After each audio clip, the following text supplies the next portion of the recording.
அஸ்ஸலாமு அலைக்கும் ரஹ்மத்துல்லாஹி வபரகாத்துஹு. முதல் 10 நோன்புல என்னப்பா அமல் செஞ்சோம் அப்படின்னு சொல்லி பார்த்தாக்கா ஒண்ணுமே கிடையாது. 2வது 10 நோன்புல என்னப்பா அமல் செஞ்சோம் அப்படின்னு பார்த்தாக்கா ஒண்ணுமே கிடையாது.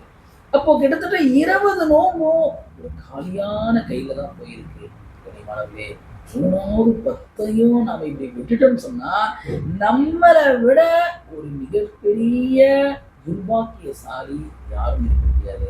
எனவே இந்த 3வது 10ல லேட்டா வந்தாலும் லேட்டஸ்ட்டா வருவோன்ற மாரி, எப்படியாவது முடிஞ்ச அளவுக்கு அல்லாஹ்வின் பக்கம் முன்னோக்கி, "வதவஜ்ஜஹு இலல்லாஹ்" அல்லாஹ்வின் பக்கம் நம்ம முழுமையான முறையில் முன்னோக்கி, பாவ மன்னிப்பை பெற்று, அல்லாஹ்வுடைய ரஹ்மத்தையும், அல்லாஹ்வுடைய அருளையும், அல்லாஹ்வுடைய மக்ஃபிரத்தையும் அடைவதற்கு அல்லாஹ் கிட்ட அருளை தேடி முழுமையான முறையில், அதிகமான முறையில் இபாதத் செய்வதற்கு அல்லாஹ் தஆலா தௌஃபீக் செய்வானாக.